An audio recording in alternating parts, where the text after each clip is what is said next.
오늘 본문 말씀 베드로전서 4장 12절부터 16절 말씀을 통해 주님의 고난에 동참하십시오, 주님의 고난에 동참하는 신앙을 가집시오라는 제목으로 은혜 나누기 원합니다.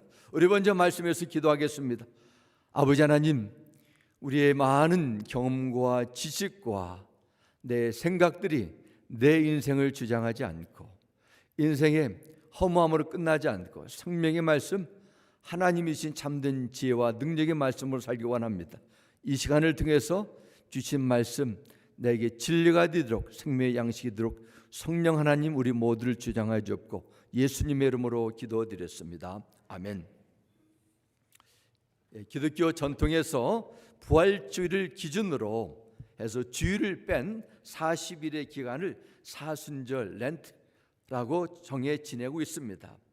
특별히 40이라는 그 숫자를 정한 것은 성경에서 노아의 홍수 내린 기간이 40일이 되고 예수님께서 공생애를 출발하는 순간 가졌던 금식기도가 40일이고 모세가 시내산에서 십계명을 받기 위해 지낸 기간이 40일, 또 엘리야 선지자가 호렙산에서 하나님의 계시를 받기 위해 40일을 지낸 점을 기억하게 만듭니다.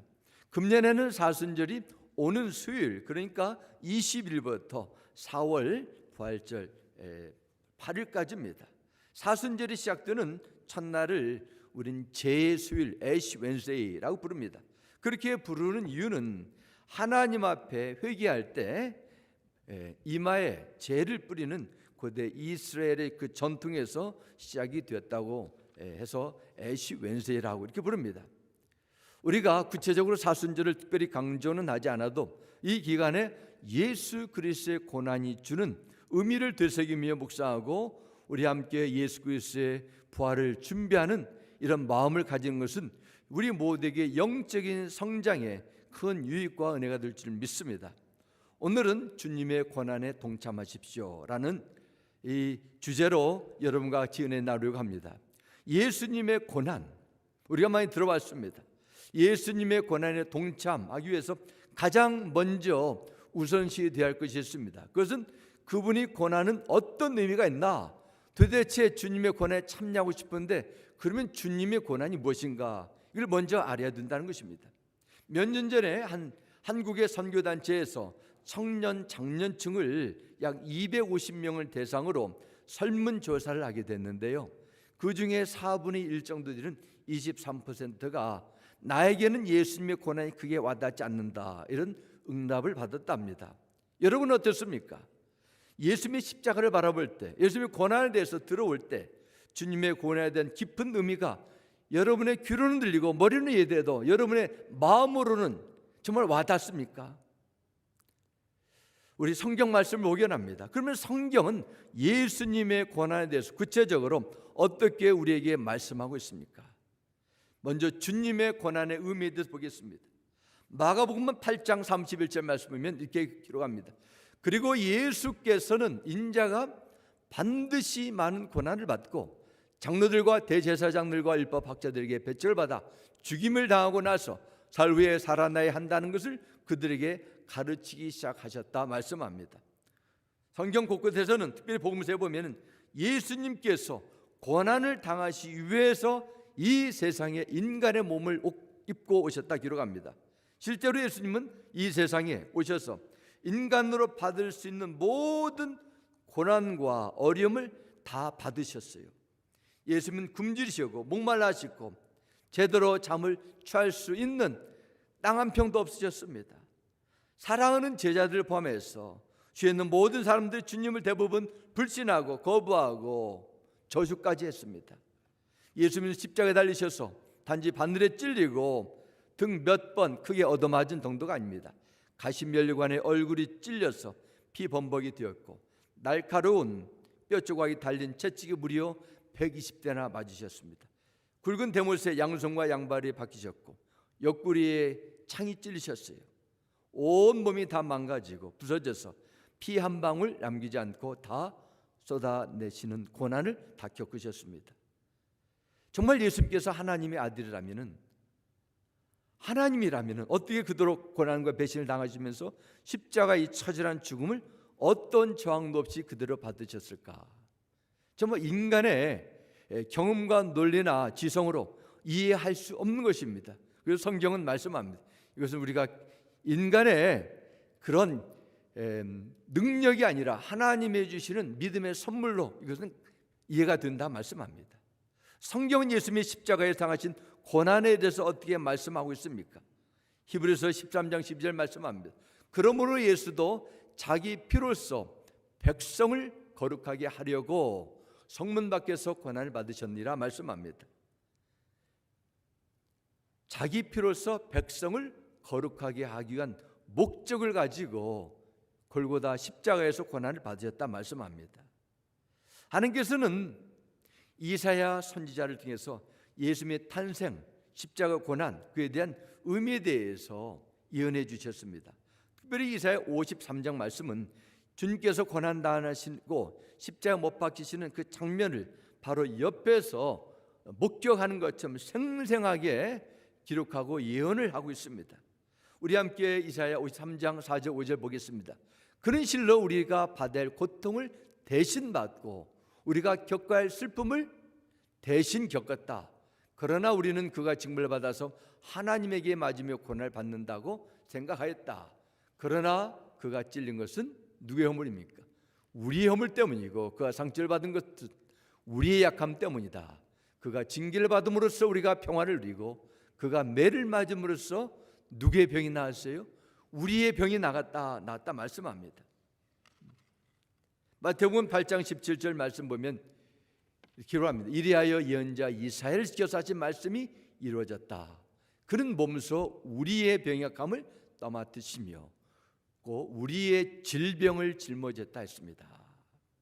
우리의 성경은 예수님께서 십자가에 달려 겪은 모든 고난은 그분의 고난이 아니라 그분의 잘못과 죄가 아니라 우리를 포함한 주님을 믿는 이 세상 모든 사람들의 죄와 사망의 저주와 상처와 질병에서 해방되는 치유되는 역할을 해주셨다. 죽음의 그 저주를 그분이 대신 다 맡아주셨다. 그래서 하나님께서 말씀하십니다. 인간의 문제를 치유해 주신 것입니다. 사람들이 살아가면서 얼마나 많은 상처를 주고받는지 모릅니다.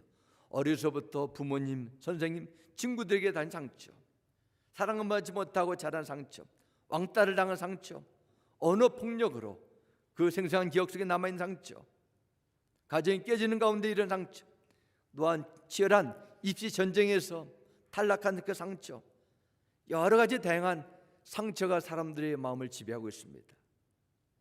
다른 사람들의 상처는 어떻든 간에 내 상처가 가장 심각하고 크다, 그렇게 피의식을 살아가는 사람들 많습니다. 지금도 얼마나 많은 사람들이 육체의 질병과 마음의 병으로 고통스러움을 살아갑니까? 그럼 누가 이 많은 상처를, 고통을 이해하고 치유해 줄 수 있습니까? 누가에 대한 분명한 해결책을 줄 수 있습니까? 자포자기할 수밖에 없는 절망의 늪에 빠진 자를 누가 건져줄 수 있어요? 성경 분명히 말씀합니다. 우리의 병약함, 우리의 질병, 오직 생명의 주인 되시는 예수님밖에 없다 하셨습니다. 예수님께서 십자가에 달려간 고난과 걸신 우리의 모든 상처를 치유하는 놀라운 능력이 있음을 믿으시기 바랍니다. 예수님의 상처 입은 손은 여러분의 모든 상처를 온전히 치유할 수 있는 하늘의 능력이 있어요.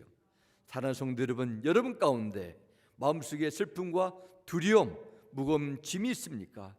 주님의 십자가를 바라보시기 바랍니다. 육체의 고통 가운데 힘들어하심이 있습니까?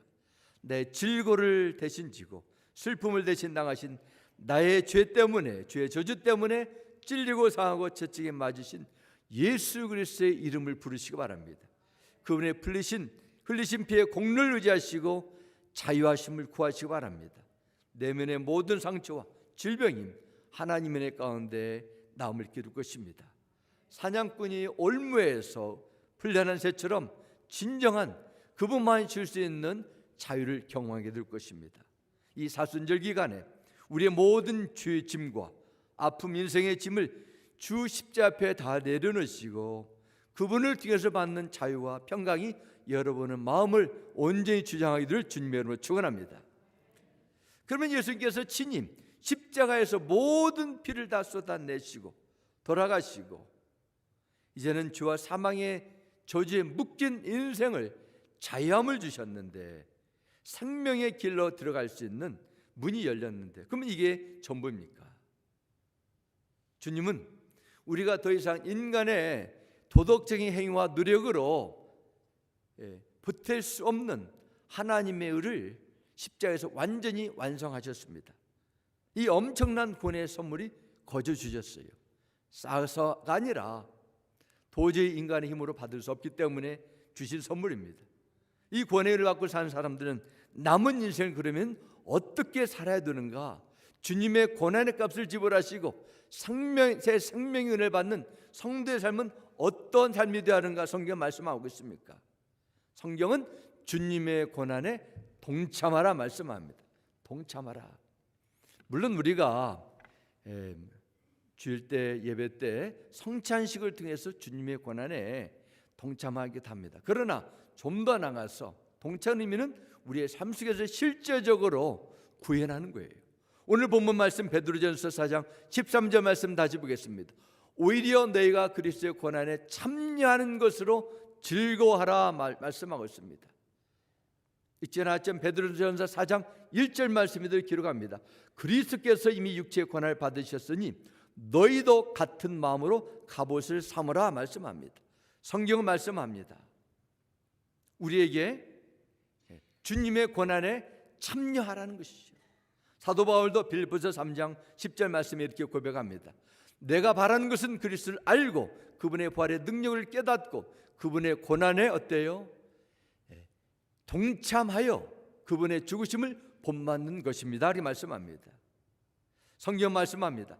하나님의 뜻대로 살아갈 때 믿음을 연단하려고는 여러 가지 불시험과 어려움이 반드시 찾아온다는 것입니다. 그것으로 인해 놀라거나 두려워하지 말고 오히려 적극적으로 고난에 참여하라. 그 가운데 주 예수의 고난을 우리가 본받는 것이라 말씀합니다.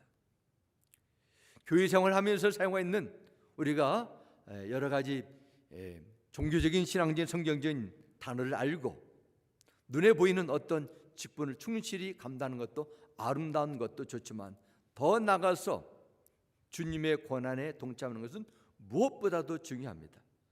그래서 주님은 나를 따르려거든 자기를 부인하고 십자가를 짊어지라 말씀하셨습니다. 이것이 바로 신앙생활이 같이 이루어져야 돼요.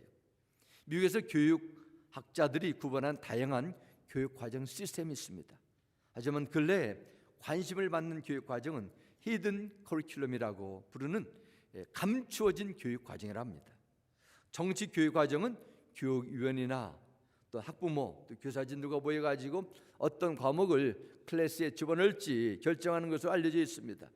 예를 들면 학생들에게 영어, 수학, 스페니쉬 또한 프렌치나 다른 외국어 과목을 채택하는 것 또 빼는 것 그런 과목을 이수해야 되는 것 정식 과목입니다. 그러나 학교에서는 정식 과목으로는 채택이 안 되었지만은 실제 생활에 참여하면서 인간관계를 통해서 자원봉사를 통해서 배우는 현장 교육 과정이 있습니다. 정식 과정에서 배운 것은 점수를 매기고 학기가 끝나면 사라져버립니다. 그냥 종이에 남을 뿐입니다. 그러나 숨은 교육 과정은 평생 지속된다는 거예요. 그리스도인으로서 생명력 있고 건강한 신앙생활을 유지하기 위해서는 우리가 먼저 하나님의 말씀을 배우고 듣고 묵상하며 이 말씀 속에서 우리가 좋은 삶의 지혜와 신앙생활에 영적인 방법을 터득해 나갑니다. 뿐만 아니라 우리는 말씀대로 실천해 나가는 히든 커리큘럼, 숨은 교육 과정도 절대적으로 필요합니다. 베드로전서 20장 21절 말씀합니다. 여러분은 이것을 위해 부르심을 받았습니다. 그리스도께서도 여러분을 위해 고난을 당하시고 어땠어요? 여러분에게 본을 남겨주심으로 여기까지 끝난 것이 아니에요. 그분의 발자취를 따르게 하셨습니다. 실제로 주님의 고난을 우리의 삶의 현장 속에서 실천해 나가야 된다는 것입니다. 빌립보서 1장 29절도 말씀합니다. 하나님께서는 여러분에게 이런 여러분은 물론 1차적으로 빌립보 교회 성도들이지만은 주 예수 안에서 하나님 나라의 백성들 여러분을 의미합니다. 그리스도를 위한 특권, 즉 그리스도를 믿는 것뿐만 아니라 또한 그리스도를 위하여 고난을 받는 특권도 주셨습니다. 말씀합니다. 여러분에게 어떤 특권이 주어졌어요? 주님을 위해서 고난을 받고 손해를 받고 어려움을 경험하는 프리빌리지를 줬습니다. 주님은 우리에 대해서 많은 고난을 받으시고 죽음 당하시고 무덤에 다 묻히셨습니다. 이제는 누구 차례예요? 여러분과 저의 차례예요. 주님이 걸어가신 고난의 길도 피하지 않고 따라가는 자가 주님의 온전한 제자가 되는 것입니다. 지난주 미국에서는 나나라 부르는데 한국은 마돈나죠. 팝 가수 알죠? 마돈나가 갑자기 미국 뉴스의 화제 인물이 됐습니다. 그 이유는 그녀가 더욱 젊게 보이려고 시술하다가 얼굴을 알아볼 수 없을 만큼 얼굴이 달라져 버렸어요. 좋게 달라진 것이 아니라 좋지 않게. 외모 지상주의, 젊음 지상주의가 판을 친 이 세상의 풍조 속에서 어떻게 해서라도 무리를 해서라도 젊게 보이려다가 후유증이 이 마돈나에게 나타나게 된 것입니다. 사람이 나이가 들면 여러 가지 아픈 것이 생기고 몸과 마음이 달라지고 노화되는 것은 이건 정상이에요, 비정상이에요? 즉히 정상적이죠. 세월이 흐르면 누구나 얼굴이 주름이 생기고 피부는 늘어나게 돼 있고 다 돼 있습니다. 이 마돈나가 나이를 덮어버리고 억지로 젊게 보이려다가 자신의 늙어지는 모습을 적극적으로 받아들였다면 이러한 비극적인 일이 생기지 않을 것입니다. 사람이 할 수 있는 것은 두 가지예요. 노화를 삶의 일부로 다 받아들이든지 아니면은 그것을 거부하고 내가 그 먼 옛날만 생각하며 살아가는 것입니다. 이 두 가지 중에 한 가지 선택한다면 어떤 층이 더 행복하게 살 거예요? 받아들인 측이 더 행복하죠. 건강하고 행복한 신앙생활의 비결 가운데 하나는 믿음을 지키다가 손해보고 고난도 기쁨으로 받아들인 것이 저는 믿습니다. 전에 금광에서 근무하는 한 광부에 대한 기사 읽은 적이 있어요. 광부가 지하 경도에 들어가서 하루에 4톤, 5톤의 광석을 캐어 밖으로 보내게 되면 그 광석을 끼어서 용광로에 넣게 되면 금과 필요 없는 찌꺼기로 분류가 돼서 24K 순금이 나오게 된다고 합니다. 이 광부 한 사람이 저 땅 깊은 속에 들어가서 1년에 수백 톤의 광석을 캐내지만은 1년에 채취하는 금의 양은 순금의 양은 약 320g밖에 되지 않는다는 거예요. 모든 수고가 그 조그마한 정금이 나오게 되는 것이죠. 그래서 야고보서 2장 2절 3절 말씀에 내 형제들아 너희가 여러 가지 시험을 당하거든 온전히 기쁘게 여기라. 이는 너희 믿음이 시르니 인내를 만들어내는 줄 너희가 알미라 말씀합니다. 우리의 정금 같은 믿음이 어떻게 해서 돼요? 여러 가지 다양한 시험을 통해서 거쳐남을 통해서 이게 불순물이 빠지고 주의 성품에 닮아가는 그런 과정을 통해서 우리의 믿음이 온전하게 되고 그래서 주님의 고난에 통참하라는 것입니다. 주님을 일하다가 겪는 고난도 실패도 아픔도 다 받아들일 때 여러분의 신앙생활, 교회생활에 자유가 있어요. 여유가 있습니다. 고난 다 피하고 좀 더 쉽게 내 생각 굴리고 계산하다가는 여기서 걸리고 저기서 걸리고 힘들어할 수 있습니다. 여러분 주님을 진정 사랑하십니까? 여러분이 주님을 진정 사랑하는 사람은 주님이 주시는 무한한 은혜뿐만 아니라 주님의 고난에도 참여해야 됩니다. 그러면 성경은 어떻게 그리스도의 고난에 참여하라고 말씀하고 있습니까? 몇 가지 나누겠습니다. 어떻게 우리가 주의 고난을 참여할까? 첫 번째는 참된 신앙을 추구하십시오입니다.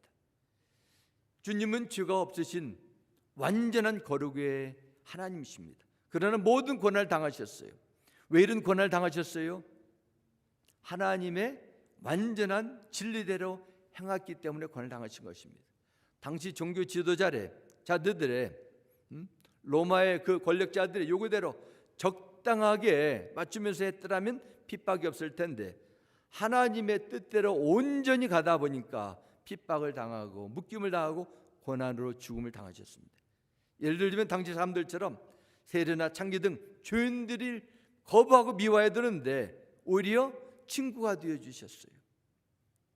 고통당하는 병자를 보고 나병 환자를 보고 부정하다 피해야 될 텐데 안식이란 핑계로 못 본 체하고 나 같으면 괜찮을 텐데 그들에게 찾아가서 치료해 주시고 그러다가 많은 고난과 어려움을 겪으셨어요. 핍박을 피할 수 있는 무수한 길이 있었지만은 주님은 하나님의 뜻을 따라 묵묵히 걸어가셨습니다. 그래서 디모데후서 3장 12절 말씀에 그리스도 예수 안에서 경건한 삶을 살고자 하는 사람들은 어때요? 모두 핍박을 당할 것이다 말씀합니다. 바꿔 말씀드리면은 주 안에서 그냥 설렁설렁 내 수준에서 종교생활을 하게 되면은 핍박이 없습니다. 언제 여러분의 믿음이 진짜 가짜로 구분됩니까? 예수님께서 다시 오실 때, 지금은 모릅니다. 우리를 심판하실 분은 어느 누구도 아니고 주님입니다. 대법원 판사들처럼 세상의 권력이나 법이 여러분을 심판하는 게 아니에요. 우리를 위해서 십자가의 죽음을 기꺼이 받아들인 예수님께서 모든 인생을 심판할 그 영혼의 때가 있습니다. 마태복음 3장에 나오는 세례 요한의 설교에 보면 예수님께서 심판하실 때 알곡은 곳간에 들어가고 쭉정이는 꺼지지 않는 불에 태우는 그 말씀이 나오게 됩니다. 이 비유에서 기억해야 될 것은 어떤 사람은 알곡이고 어떤 사람은 쭉정이다, 그게 구분하는 것이 아니라 우리 안에는 다 알곡과 쭉정이 같은 것이 다 함께 있다는 거예요. 아직 남아있는 쭉정이 같은 부분들을 버리고 알곡 같은 믿음의 소유자를 살면서 나중에 주님을 맞이하라는 것입니다. 여러분이 주님을 만나야 될 때 주님 앞에 보여줘야 할 것이 있어요. 그것은 뭡니까? 쭉정이가 아니라 알곡 같은 믿음입니다. 사람들 세상에서 가장 중요하게 여기는 것을 기준으로 판단하기 때문에 그것을 보여주고 싶어 해요. 사람들은 마음을 보지 못하기 때문에 보이는 것으로 삶을 판단해서 보이는 것에 집중해야 됩니다. 그 사람이 인물이 잘생겼는지 아닌지, 실력이 있는지 없는지, 돈이 많은지 적은지, 세상에 성공을 했다는 말 듣는지 못 듣는지, 이러한 평가의 기준을 정해놓고 들어가기 위해서 엄청난 노력을 쏟아붓습니다. 예수를 믿어도 하나님의 자녀의 신분을 받았어도 영원한 천국의 약속이 있어도 세상의 평가에 들어가지 못하면 자신을 초라하게 바라봐요. 나는 예수 믿어도 복 못 받았다, 성관이 못한 인생이라 그래 자책합니다. 주님께서 여러분을 만나보실 때 정말 보고자 하는 것은 이런 세상의 자랑이 아닙니다. 여러분의 믿음의 열매예요. 피상적인 그런 쭉정이 같은 그런 보이는 외적인 것이 아니라 참된 진짜 믿음을 보기 원하십니다. 그러한 믿음의 참된 열매를 맺기 위해서 주님의 고난에 적극적으로 참여하라 말씀하십니다. 하지만 이 말씀을 정말 심각하게 받아들이고 적용하고 싶은 사람이 누가 있겠습니까? 우리는 본성적으로 고난을 시련을 좋아하는 사람은 아무도 없어요. 몇 년 전 뉴욕타임스에 한국을 세계의 주요 국가 가운데 교육열이 가장 높은 나라로 뽑은 적이 있습니다. 당시 오바마 대통령도 공식 석상에서 인정할 정도였습니다. 대부분 사람들에게 부모가 자녀에게 교육을 시키고자 하는 의지는 어느 정도 다 있지만은 한국이 특별한 건 사실이에요. 이처럼 유난히 한국인들의 뜨거운 교육열을 가진 그 이유를 뽑는다면은 교육에 대한 그 열망, 호기심, 중요성, 이거보다도 출신 성분에 상관없이 많이 배우면 출세 않는 기회가 더 많아지고 신분 상승과 부와 명예를 줄 수 있다는 믿음이 한국인들의 의식에 지배하고 있다. 그런 학자들의 설명입니다. 조선시대만 해도 양반과 평민 구분되어가 도저히 신분을 바꿀 수가 없는 그런 시대가 있었어요. 그러나 지금은 달라졌어요.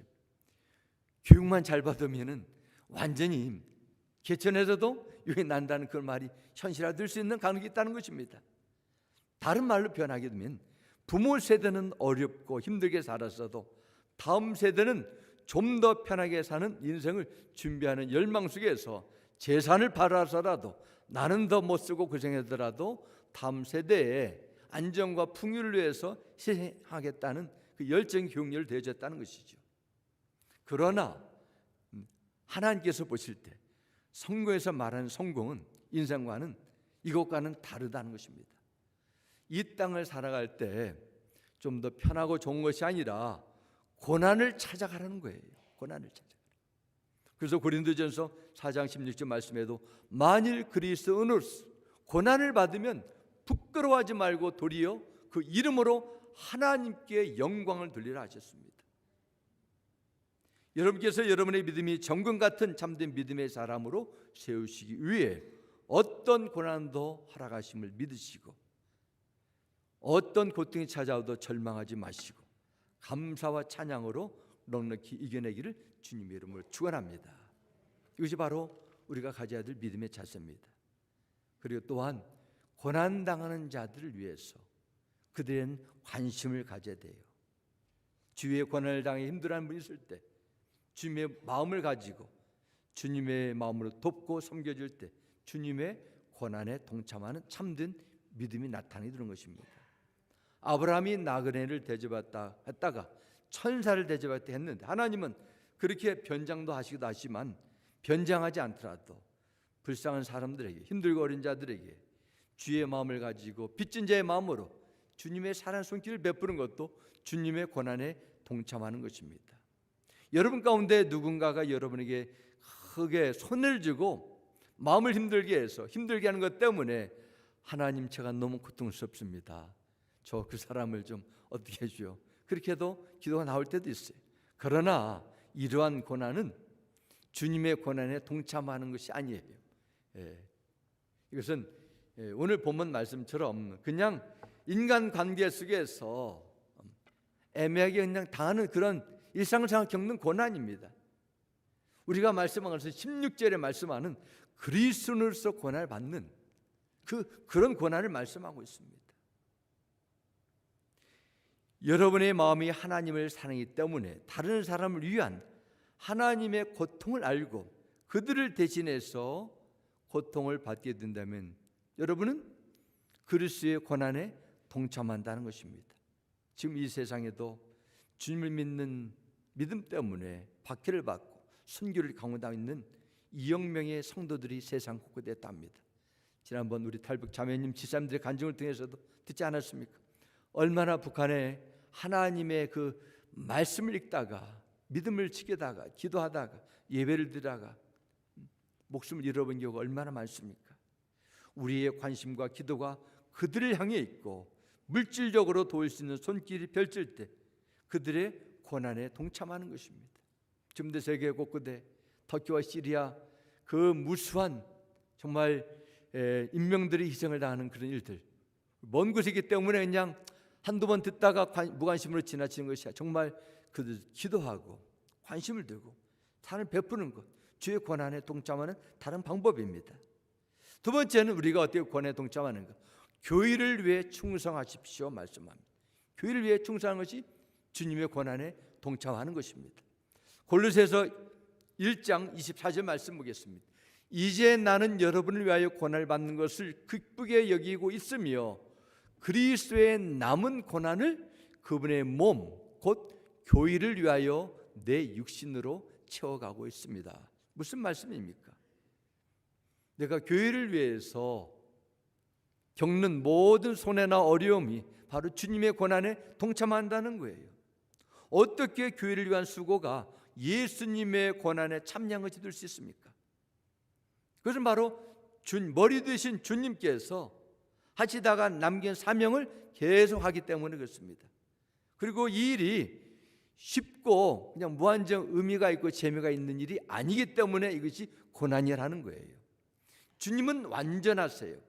영원히 거룩하십니다. 그러나 교회의 그리스도의 남은 고난을 참여하십니다. 그분의 몸, 교회는 완전해 불완전해요? 불완전합니다. 구원은 받았지만 주님을 모르기 전에 교회 밖에서 나의 육심과 내 잘못된 습관, 거짓된 그런 가치관을 가지고 다 교회 안으로 왔어요. 교회가 문제가 아니라 오기 전에 벌써 문제를 가지고 왔기 때문에 교회가 어려운 거예요. 그렇기 때문에 주님을 사랑하는, 희생하는 마음, 주님의 고난에 참여해야 되겠다는 그런 마음을 갖지 않게 되면은 교회를 위해서 충성할 수가 없어요. 왜냐? 오히려 하면 할수록 손해가 되기 때문에 그렇습니다. 그래서 사도 바울은 갈라디아서 4장 19절에 교회의 성도를 섬기는 것이 너희를 위하여 해산하는 수고를 한다 말씀합니다. 네, 우리 여성분들은 너무 잘하실 거예요. 저는 모르지만 주님을 위하여 일한다는 것, 영원한 보상의 기쁨이 있지만 그만큼 수고와 처절한 고통이 따른다는 것입니다. 사랑하는 성도 여러분, 교회에 속한 성도를 섬긴다는 것 기쁨이요, 이 엄청난 특권이기도 하지만은 어려움도 고난도 따른다는 사실을 늘 기억하시고 주님 고난에 동참하는 그 귀한 믿음으로 이겨내게 되시를 감당하시길 주님의 이름으로 축원합니다. 세 번째, 어떻게 우리가 고난에 참여할까? 복음을 전하는 것입니다. 디모데후서 2장 3절 말씀 보겠습니다. 그대는 그리스도 예수의 훌륭한 군사답게 고난을 달게 받으십시오 말씀합니다. 그리고 디모데후서 2장 9절 말씀에도 나는 이 복음 때문에 고난을 당하며 주술처럼 매였으나 하나님의 말씀은 매지 않습니다 말씀합니다. 예수를 따르고 복음을 전하는 사명의 고난을 절대로 피할 수 없다는 것을 알고 있는 사도 바울은 이제 하나님의 부르심의 때 순교를 앞두고 복음의 동역자인 디모데에게 너도 나는 이제는 이 세상을 떠나지만 사명을 마치겠지만 너는 복음과 함께 고난을 받으라, 이런 유언의 메시지를 전합니다. 요한계시록 1장 9절 말씀에도 예수 안에서 여러분의 형제요 예수 안에서 환난과 그 나라와 인내의 여러분과 더불어 참여한 사람인다. 요한은 하나님의 말씀과 예수에 대한 증언 때문에 반모라는 섬에 갇혀 있게 되었습니다 말씀합니다. 왜 갇혀 있어요? 주의 복음을 증거하다가 묶여서 고난을 받았다고 사도 요한도 고백합니다. 우리는 누군가를 섬기기 위해서 나의 물질도 시간도 내 자존심도 나의 인내를 희생해야 할 때가 있어요. 그러나 사람이 진정 사랑하게 되면은 그 값비싼 대가가 아깝지 않습니다. 우리의 살아가는 동안 우리가 주님의 위로와 주님의 함께하는 그 은혜를 누린 비결은 주의 고난에 참여하는 것입니다. 십자가에서 보여주신 하나님의 사랑을 온전히 우리가 머리가 아니라 마음으로 알 수 있는 열쇠는 성경적인 지식이 아니라 내가 주님을 온전히 따를 때 경험하는 고난을 통해서입니다. 사랑하는 성도 여러분, 고난을 회피하려는 그런 안일한 태도는 반드시 극복해야 됩니다. 작은 고난에 불평하는 태도, 삶 속에서 좀 더 편하고 쉬운 길로만 나가라는 이 본능이 성령의 불로 태워지고 온전한 믿음으로 물리쳐야만 돼요. 어때 고난을 이길 수 있습니까? 우리의 의지나 힘만 안 돼요.